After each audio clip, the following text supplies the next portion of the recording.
El macroscopio es un instrumento que permite ver de cerca algo grande, y esa será nuestra intención.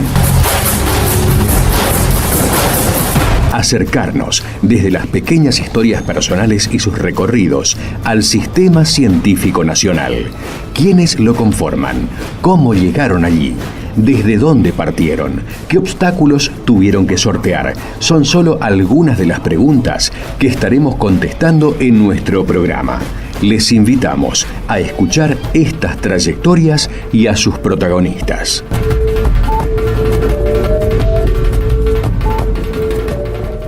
Buenas tardes, estamos aquí como todos los lunes en Macroscopio. Hoy vamos a hablar con el doctor Santiago Benítez Vieira.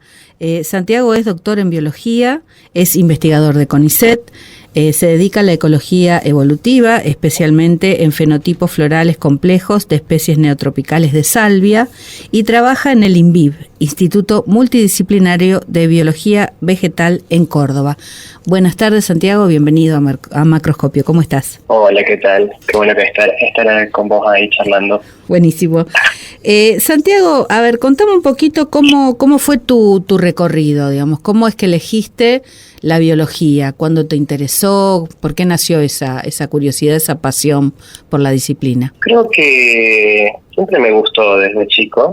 Yo vivía, cuando era chico, en Diamante, en Entre Ríos, como que siempre viví medio en un pueblo y donde la naturaleza está un poco más cerca. Y siempre me gustaron así las cosas, los bichos, las plantas, todo eso. Y después, al momento de elegir una carrera, que también me gustaban las cosas más matemáticas, era como me gustaba que la biología me brindaba eso, pero al mismo tiempo con algo concreto. Uh-huh. Entonces terminé así yendo por algo que combinaba cosas que me gustaban. ¿Te formaste en universidad pública? Sí, claro, en Córdoba. Uh-huh. En Córdoba cursé mi licenciatura y mi doctorado. Bien. ¿Y sos, digamos, hay profesionales en tu familia o sos la primera generación en acceder a la educación superior? No, mi mamá era traductora de idiomas, uh-huh. Que también formada en la Universidad de Córdoba, y mi papá estudió varias cosas, aunque finalmente terminó siendo artista plástico, así que sí hubo, digamos, ingresos pasados por la universidad de mi familia antes. Uh-huh. Ellos fueron la primera generación igualmente. Bien. Y bueno, igual en Córdoba, una ciudad tan universitaria, como que facilita, ¿no?, un poco el acceso. Sí, facilita siempre y cuando puedas. Sí, obviamente, sí, digo, sí, pero bueno, tenés ahí toda la oferta. Quizás claro, en Diamante estaba más reducido. Totalmente, eso seguramente. Y bueno, entonces, haces tu licenciatura, ¿cómo llegas al doctorado? ¿Por beca CONICET o lo encaminaste por tu cuenta? ¿Cómo fue esa etapa? No, fue por beca CONICET, que eran las primeras que se abrían en aquella época. Parece que estoy hablando del siglo XV, sí, pero no. Fue hace unos años, no fue hace tanto. Uh-huh. Fue por beca en el mismo lugar donde yo estaba haciendo la tesina de licenciatura. Me presenté a la beca y ahí comencé a seguir en el mismo tema, básicamente, cambiando un poco de sistema, pero seguí ahí. Que es donde ahora estoy de vuelta. Volviste. Trabajando. Volviste a las fuentes. Ya, digamos, cuando hiciste el doctorado, ¿ya tenías idea de seguir investigación o todavía era solamente lograr el máximo grado académico? Yo creo que cuando la gente entra al doctorado todavía no piensa exactamente qué es uh-huh. para seguir investigación y uno se da cuenta mientras lo está haciendo. Uh-huh. Creo que también fue mi caso de si realmente te gusta la carrera académica o no, creo que es el momento en que lo experimentas. Y en mi caso sí, ahí es cuando me di cuenta y seguí, digamos, el camino más o menos conocido de doctorado, postdoctorado en esa carrera. Uh-huh. ¿Te fue, no digo fácil porque nunca es fácil, pero digo, fue sin mayores obstáculos hacer la tesis, la relación con director, directora, ese caminito, ¿cómo lo hiciste? Diría que sí, que fue sin mayores inconvenientes, en eso fui afortunado. de un grupo de trabajo muy acogedor. Problemas de dinero para investigar siempre hubo, digámoslo así. Así que por ahí tal vez algún tipo de limitación o de cosas que no se podían hacer y que uno habría deseado poder hacerlas. Pero en general creo que fue un tránsito bastante bueno en ese grupo de trabajo. Sí, eso es importante, ¿no? Porque ya te va formando para el futuro. También los obstáculos, pero bueno, es preferible que todo se dé en un marco de facilidad, ¿no? Que se te facilite todo. Sí, sí. Después cuando lográs el doctorado, ¿te presentás inmediatamente a carrera? ¿Cómo fue esa? No, hice postdoctorado, me presenté tanto a CONICET como afuera con una beca de postdoctorado en México. Uh-huh. Presenté como a 3 diferentes, las que gané finalmente. Así que también hice mi postdoctorado en la universidad pública, pero la mexicana, la Autónoma de México. Un grupo que estuve entre idas y vueltas 2 años, o sea, volviendo cada tanto a visitar a la familia y demás, pero estuve 2 años viviendo allá. Linda experiencia. Sí, totalmente. Otra sociedad con sus parecidos, sus diferencias. Muy impresionante la Universidad Nacional Autónoma de México en cuanto a los recursos que mueve. No tiene ningún tipo de envidia con cualquier universidad, ni de Estados Unidos ni de Europa. Está ahí a la cabeza, totalmente. Uh-huh. Así que en eso envidiable, digamos. Y después, bueno, ahí encaraste el ingreso a CONICET ya con todo, con más formación, con más antecedentes, y te fue mejor. Pedí el ingreso pedí el ingreso desde afuera, uh-huh. no por raíces, sino el normal. Claro. Y ahí ya cuando me salió volví. De hecho me quedé un tiempo de más en México esperando de que me dieran la designación y todas esas cosas que uh-huh. demoran muchísimo acá. Y bueno, y eso ¿cuándo ocurrió? ¿Cuándo ingresaste? Y en agosto de 2010. 2010. Y ya sos investigador independiente, o sea, hiciste un carrerón. Pasó rápido el tiempo. Pasó rápido el tiempo, pero bueno, muy buena performance. ¿Por qué las salvias? ¿Por qué trabajo con salvias? Sí. Fue un amor mexicano también. Era como que estaban por todos lados, es el Centro de Diversidad de México, de hecho hay 300 especies. Opa. Y era como algo muy fácil de encontrar, digamos, para trabajar en el postdoc. Y medio que cuando volví me lo traje, acá no es tanto, aunque en el norte son bastante comunes, pero igual de acá se sabía todavía menos. Entonces como que quedé un poco enamorado del sistema. De parte más allá de que son bonitas, digamos, para trabajar, donde crecen y todo lo demás que uno a veces elige con criterio estético, son muy útiles como para tener conocimiento del sistema. Es decir, son lugares donde uno puede aprender mucho de la historia natural, ir conociendo, ir incrementando ese conocimiento. Es decir, uno no parte absolutamente de cero, sino de algo que tenga una base de investigaciones previas, y entonces uno puede plantear problemas de investigación más interesantes, digámoslo así. ¿Por ejemplo? Bien. Ese es el gran problema de las salvias. En las salvias yo trabajo particularmente con las interacciones con los polinizadores y la evolución de la forma de la flor. Los polinizadores, a grandes rasgos, están en 2 grupos, hay abejas y hay picaflores, y uno puede reconocer las especies que son visitadas por uno o por otro por algo que los biólogos de la polinización le decimos síndrome floral, pero que la gente lo debe reconocer muy fácil. Donde van los picaflores suelen ser flores más grandes, rojas, un poco más largas a veces, uh-huh. con un poco más de néctar.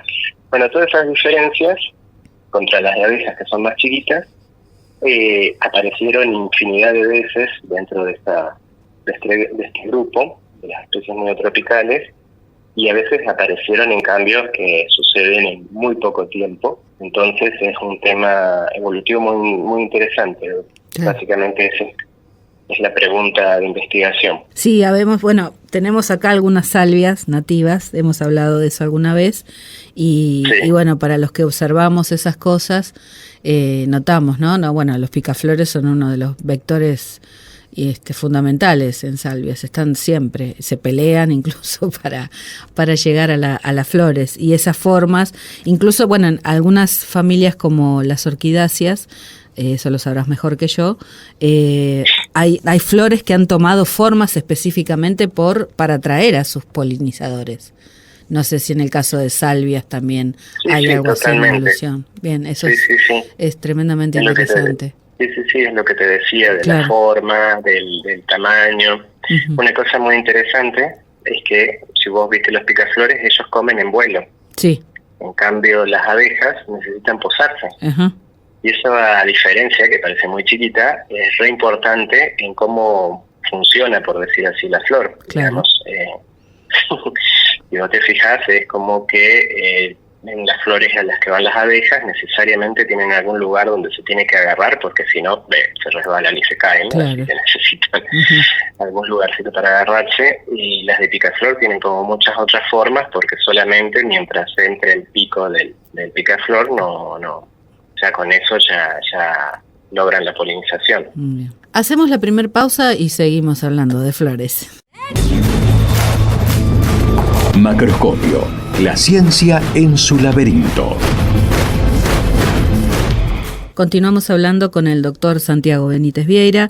Estamos hablando de flores y picaflores y abejitas. No estamos así románticos, simplemente estamos hablando de ecología evolutiva, que es su tema de investigación. Y hablamos recién de las formas que adquieren las flores de acuerdo a sus polinizadores, cómo las visitan. También supongo que además del néctar, el tema del polen es algo que la flor o la planta en sí trata de dispersar, ¿no?, con sus vectores. Sí, totalmente. Bueno, en las salvias, en particular, el polen no se usa como alimento. En general, muy pocos insectos colectan el polen como alimento de las salvias, porque lo tiene escondido, básicamente. Lo tienes en una estructura del labio superior. Y eso es muy interesante, cualquiera que tenga alguna en el patio puede probar, si uno le mete como un palito imitando el pico de un picaflor o la probóscide de un insecto, va a ver que las anteras bajan y dejan la marca del polen, tiene un mecanismo de palanca. Ajá. Es una flor con partes móviles, por decirlo así. Sí. Es como una de las adaptaciones más bonitas que tiene. Y eso, claro, uno lo describe así, y eso ha tomado, aunque comentaste recién que hay evoluciones mucho más recientes y más rápidas, pero son siglos, millones de años de evolución, ¿no?, para garantizar eso, que la planta se reproduzca. Sí, totalmente. En el caso de las salvias, tienen todo el grupo, que es el grupo de las salvias americanas, tienen unos 20 millones de años, lo cual es reciente para un grupo de plantas igualmente, pero es terrible para nosotros. Y su interacción con colibríes es un poco más reciente, tendrá unos 12 millones de años, desde que las salvias se originan en América del Norte y luego invaden el sur, y los colibríes hacen lo inverso. Se originan en América del Sur e invaden el norte. Así que se encuentran, hará unos 12 millones de años más o menos, y a partir de ahí hay una gran radiación, una explosión de formas y de especies. Claro. Que más o menos dura hasta ahora y que se siguen, por decirlo así, produciendo nuevas especies, que ese es otro de los temas que yo investigo con este grupo, donde, digamos, actualmente uno puede encontrar que se están diferenciando, lentamente por supuesto, pero se están diferenciando ahora mismo poblaciones dentro de una misma y separándose en diferentes especies o futuras nuevas especies. ¿Y eso, no crees, lo estás investigando, se da por situaciones específicas? ¿Es normal? ¿Está acelerado? Tiene que ver mucho con el ambiente particular donde crece la mayoría de las plantas, que es en ambientes de montaña. Uh-huh. Sobre todo en los Andes hay como por un lado, mucha heterogeneidad ambiental, digamos, desde la llanura hasta la punta uno cruza muchos ambientes. Claro. Y por otro lado hay aislamiento, es decir, hay, por ejemplo, las plantas que son de altura terminan aisladas en las cumbres de las montañas, claro, y hay poco intercambio entre ellas. Poco intercambio de polen, es decir, claro, de genes en última instancia. Entonces se forman, por puro aislamiento, se van formando las diferencias locales, van llevando a que se diferencien cada vez más. Y después hay factores climáticos que afectan las montañas, como el ciclo de las glaciaciones, el mismo levantamiento de las cordilleras, que es bastante reciente, geológicamente. Claro. Todo eso acelera el proceso. ¿Haces alguna lectura de, no sé cómo llamarlo, sanidad ambiental, digamos? ¿Se puede buscar en la salud de las salvias, de las poblaciones de salvia, diferencias en eso, ¿no? En cómo está evolucionando ecológicamente la zona? Sí, hay cosas muy interesantes. Primero es medio anecdótico, pero nosotros buscamos las poblaciones de las plantas usando los registros de herbarios, que a veces son muy viejos, ¿no? De fines de 1800, y a veces más recientes, y es muy notable cómo a veces llegamos a un lugar y cambió totalmente y ya no existe nada. Eso suele pasar. Eso a nivel, digamos, rápido. Y por otro lado, lo que es muy interesante es una visión que está surgiendo ahora sobre cómo la conservación no solamente se tiene que enfocar en conservar los organismos en sí, sino los procesos justamente que dan origen a esta diversidad. Entonces, justamente, si queremos preservar los procesos de especiación y polinización, necesitas una diversidad de ambientes que por ahí no lo cubre una perspectiva como la que se usa ahora para crear las reservas. Eso es bastante interesante y es, digamos, una de las aplicaciones que sí la puedo ver cuando veo las poblaciones de salvia, particularmente con las que trabajo en el noroeste. Es muy interesante eso que decís, porque aparte, bueno, da cuenta de eso, ¿no? De lo necesario que es siempre, bueno, decíamos, de preservar el ambiente, ¿no? En su totalidad, porque una parte, como bien estás diciendo, cercena quizás u obstaculiza esa comunicación, ese contacto que hay entre diferentes poblaciones. Totalmente. ¿Y cómo es el tema del trabajo en sí? ¿Cómo planeas tus campañas? ¿Haces campañas, obviamente? ¿Cómo elegís o cómo eligen hacer la colecta? O si es que hacen colecta o la visita. A ver, básicamente trabajamos mucho en el noroeste y a veces también un poquito en el noreste. En las temporadas de verano, que es cuando hay floración. Y habitualmente sí planeamos una campaña anual para hacer observaciones y colectar material. Colectar material habitualmente es flores para poder sacarles fotografía de las formas y analizarlas, y hojas para análisis genético. Y bueno, eso después nos va a llevar todo el resto del año trabajar con esto. Sí, un día en el campo pueden ser meses de laboratorio luego. Pero básicamente prácticamente todos los años hemos estado viajando a las yungas y ocasionalmente para el otro lado también, justo para Misiones, Corrientes y Chaco. Bueno, los lugares paradisíacos, te diré, envidia total. Lo estás citando como algo muy... Sí, no, bueno, sí, pero ya sé. Tiene todos los problemitas que todos tenemos. No, claro. Bueno, pero qué sé yo, está bueno, esos lugares son así. Bueno, a los que nos gustan, como dijiste antes, los bichos y las plantas. Sí, son los mejores lugares y son los dos principales centros de biodiversidad de todo el país, así que casi todo el mundo termina siendo ahí por algún motivo u otro. También en tu trabajo, digamos, de investigación y de trabajo en equipo, también formas recursos humanos, también tenés becarios a cargo. Sí. ¿Y cómo es esa experiencia? ¿Cómo empezó y cómo...?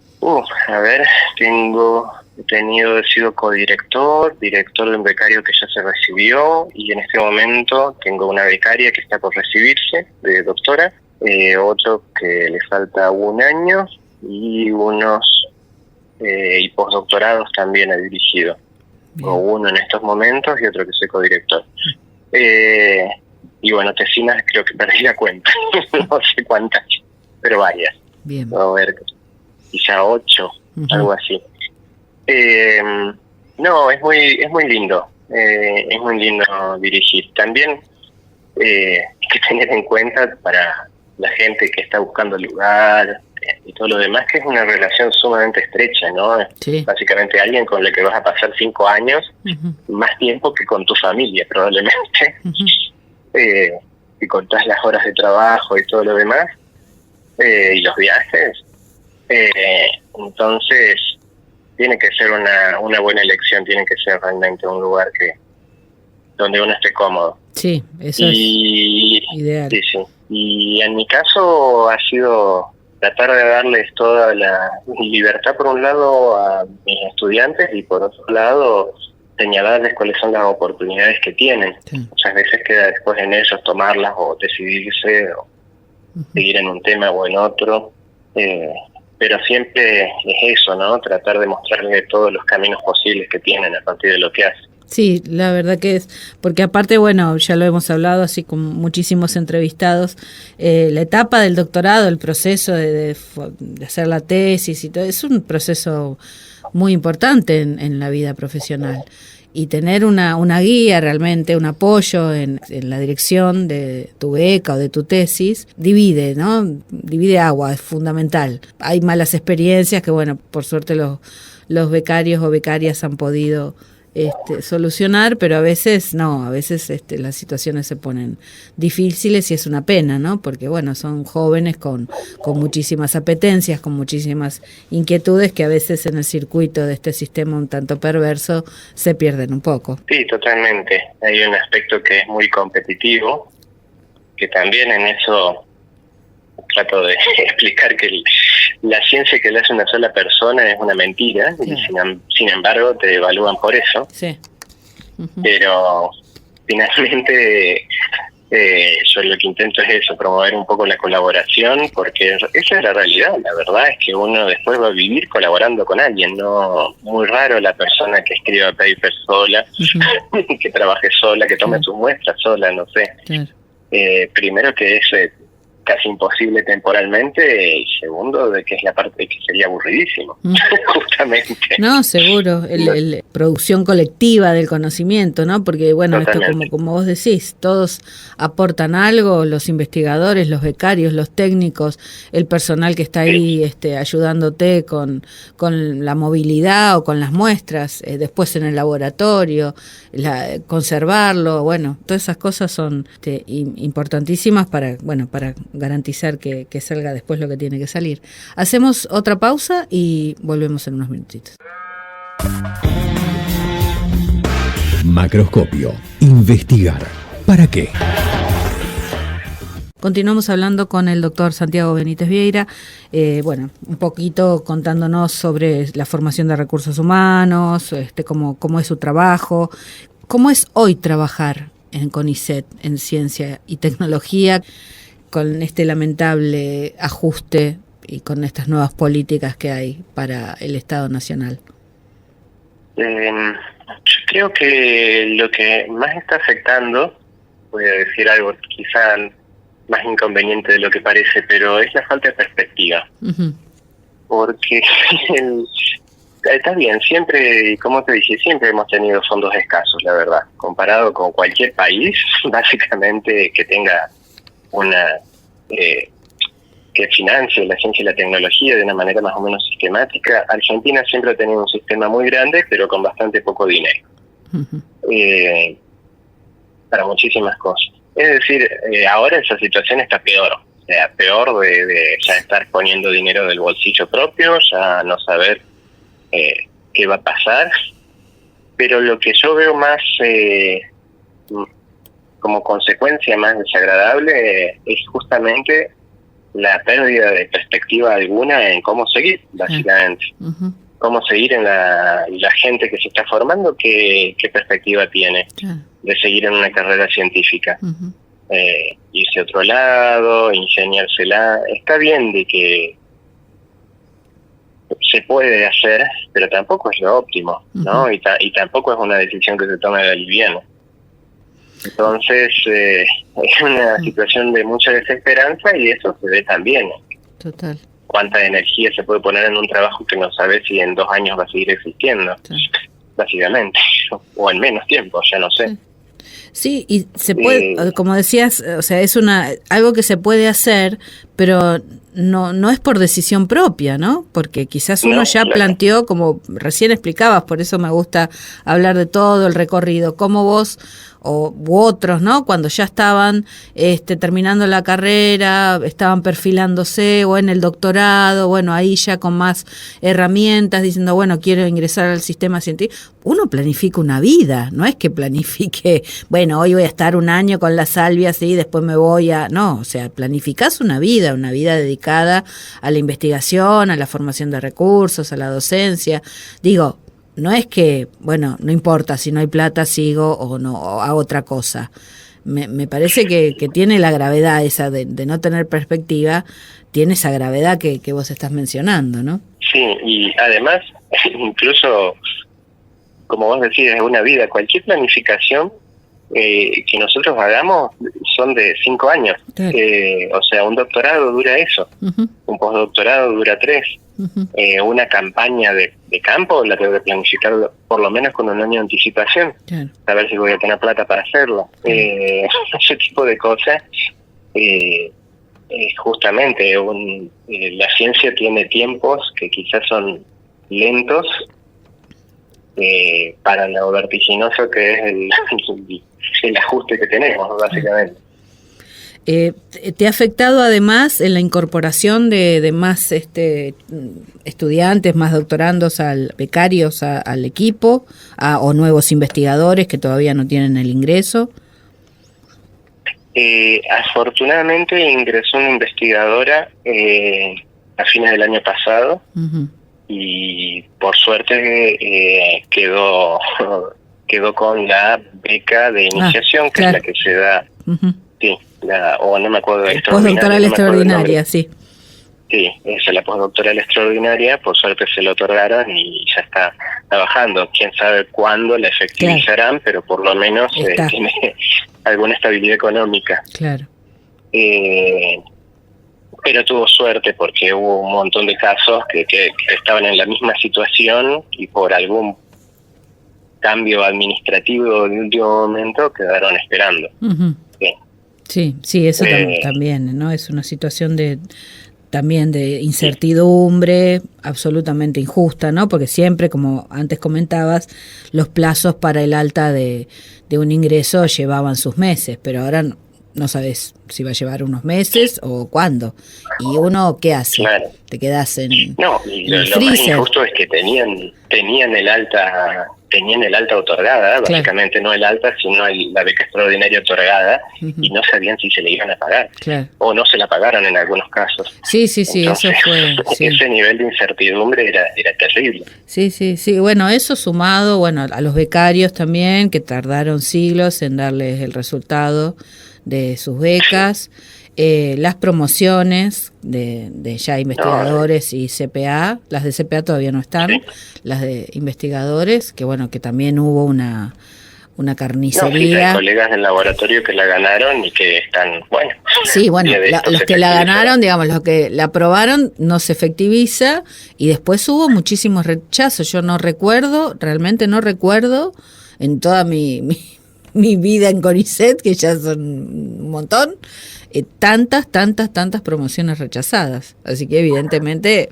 ahí hubo una pata presupuestaria, sí, que hizo una limpieza mucho más exigente que antes. En el ingreso a becas, las becas doctorales, que es como el primer paso, no fue el caso mío, pero conozco, una compañera que se presentó a becas en otra área, quedó 12 y dieron 9 de su área para todo el país. Claro, sí, eso también. Es que en esa área se dieran 20, 30. Sí. Es decir, ese nivel de injusticia, de sentir que qué mala suerte que tengo, pero no es mala suerte. No. Ya sabemos eso. No. Bueno, eso se notó muchísimo este año con el tema de ciencias sociales, que ya vienen vapuleadas y bastardeadas y todas las hadas habidas y por haber.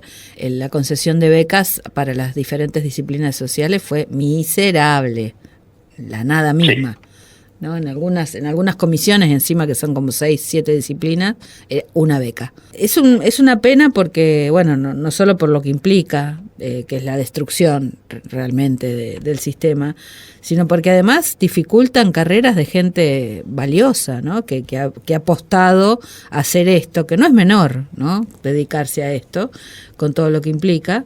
Y de repente, bueno, tiene que decidirse a hacer otra cosa, vaya a saber qué, ¿no? Porque tampoco es que están lloviendo ofertas por fuera del sistema para gente formada. Otra cosa que ahora que está tan en primera plana el asunto de las universidades y que la gente no lo evalúa, es que CONICET es el principal vehículo para el cual se forman doctores y por lo tanto se forman profesores universitarios, porque para ser profesor habitualmente es necesario ser doctor. Claro.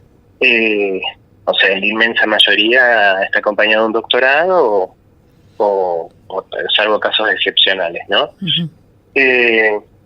Es decir, CONICET es el que abastece, por así decirlo, de nuevas generaciones de profesores a las universidades públicas y privadas. Sí. No solamente abastece a la investigación. Y en carreras como las que, no solamente en las ciencias sociales, o sea, yo quiero saber si hay alguna universidad privada en este país que ofrezca biología, por ejemplo. Uh-huh. Calculo que no hay ninguna. Uh-huh. Que solamente se puede estudiar en la educación pública. Uh-huh. Ese es otro efecto, digamos, que no se está viendo y que va a tener impacto en poco tiempo, básicamente. No, y además, imagínate, un recurso tremendamente formado, tenerlo docente, eso es valiosísimo. Bueno, también es una forma de devolver, ¿no? Lo que uno ha hecho con la universidad pública, claro. Lo que nos hizo nosotros la universidad pública. Pero digo, es lo que debería ser, digamos, qué bueno tener todos doctores, o doctoras para formar alumnos, ¿no? Porque eso también habla de la calidad, de la diversidad, pero bueno, eso también está bajo ataque, ¿no? Porque bueno, la universidad también está igualmente ajustada, con muchos problemas de presupuestos y también de gestiones un poco especiales, digamos, para decirlo de alguna manera. No esperaba, es otro tema, no es el que nos toca acá, pero digamos me asusta un poco esto de gestionar la miseria. En general es lo que es lo que han hecho todas las universidades y me asusta mucho eso también, ¿no? De hecho, acá en la Universidad de Córdoba, lo puedo decir públicamente porque lo han dicho públicamente, dijeron algo así como, no, nosotros no vamos a cerrar porque tenemos recursos propios uh-huh. para vivir hasta diciembre. Sí. Primero que el vivir hasta diciembre es vivir recortando hasta diciembre, porque tantos recursos propios no había, los propios alumnos se quejan de cosas de que el material para los trabajos prácticos es mucho menos, todo lo que ya sabemos de que no era tan, o que se cortan los programas de becas o todo lo que les parece innecesario a las autoridades. Y segundo, que como estrategia, o sea, ¿qué vas a hacer en enero del año que viene? Claro. Como que comiste los ahorros. Hasta ahí llegamos. Claro, es hasta medio irracional, digámoslo así. En fin, esa ha sido también la posición de muchas de las autoridades de las universidades, lamentablemente. Sí, lamentablemente. Hacemos la última pausa, Santiago, y seguimos en unos minutos. Macroscopio, lunes de 18 a 19. Conduce Sandra Nicosia. Sí. Seguimos hablando con Santiago Benítez Vieira, bueno, ya en el bloque final. Vos que estás ya hace mucho tiempo en el sistema, que estás en contacto con gente en tu instituto, con becarios, otros investigadores, ¿cómo ves el ambiente generalizado en CONICET, en la universidad, con respecto a esta situación de la que estamos hablando? ¿Están, además de preocupados, hay alguna reacción de los y las trabajadoras? Te diría que hay reacciones mixtas, uh-huh. para ser justos. Hay gente que, bueno, como hablábamos recién de las autoridades, que apuesta más por una salida negociada, por decirlo así, contra toda evidencia empírica, en mi opinión, y que intenta, digamos, sobrevivir a esperar que pase el ajuste. Y luego hay gente preocupada y que ve que la única salida es enfrentar un poco bueno, toda esta situación que estamos teniendo, y no solamente con ISET, ¿no? Es como que estos momentos ya está llegando incluso al sector privado, donde hay despidos, etcétera. Claro. La recesión económica es muy fuerte. Y bueno, tratar de por lo menos encontrarse, organizarse, debatir cuáles son las alternativas. Hay diferentes maneras de enfrentarlo, diría yo, que por ahora están conviviendo entre todos los trabajadores. Y en los trabajadores en general es la situación que comentamos antes, es un poco de angustia, diría, más que desesperanza del todo, es angustia que cada uno la resuelve de diferentes maneras. Creo que lo veo más por ese lado. Bueno, estás en un lugar donde estudiantes y trabajadores han dado que hablar. Sí, ojalá se acuerden de eso. Totalmente. Estamos en Córdoba, nada menos. Nada más y nada menos. Sí, nada más y nada menos. Sí, es un lugar que tiene tradición. De hecho, también el tamaño que tuvo la marcha aquí, la marcha universitaria del otro día, mostró realmente de que no es una batalla cultural que ya perdimos, sino que por el contrario hay puntos en los cuales somos mayoría, digamos. El apoyo a la educación pública en este país no va a desaparecer de una elección para la otra, por decirlo así. No es que todo el mundo apoyaba la educación pública en septiembre del año pasado y en diciembre dejó de apoyarla.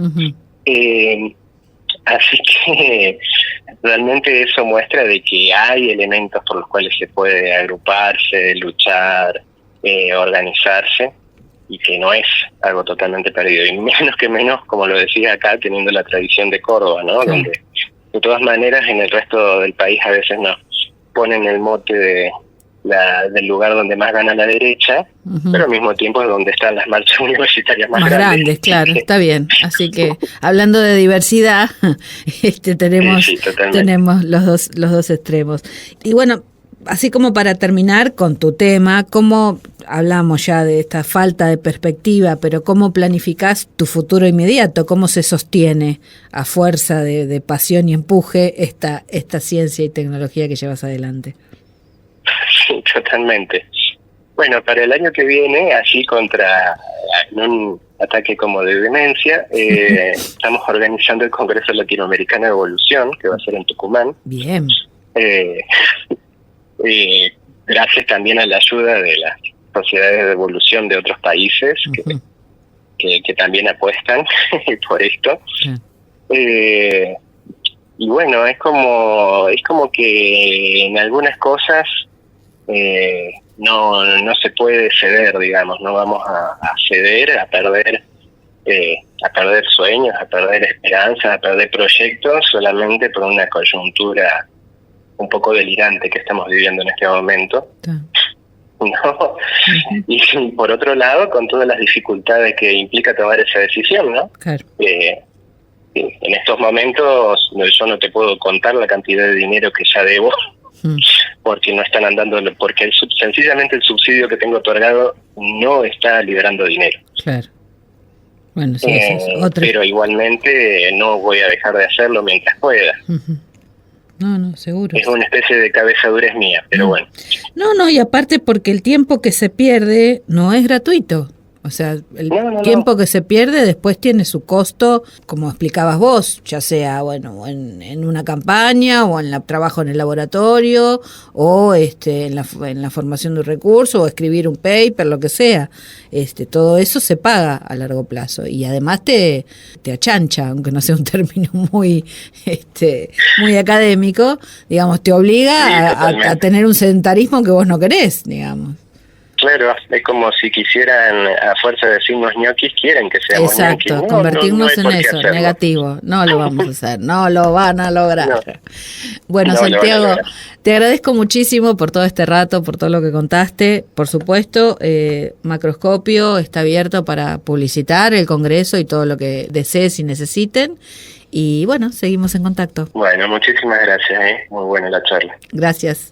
Escuchamos en Macroscopio por Totola Momposina, Mapale Prende Vela, Aguacero de Mayo El pescador. Lila Downs, Clandestino. Y Lila Downs y Totó la Momposina, Zapata se queda. Nos despedimos hasta el próximo lunes. Los saluda Sandra Nicosia, Operación Técnica Beco Blanco.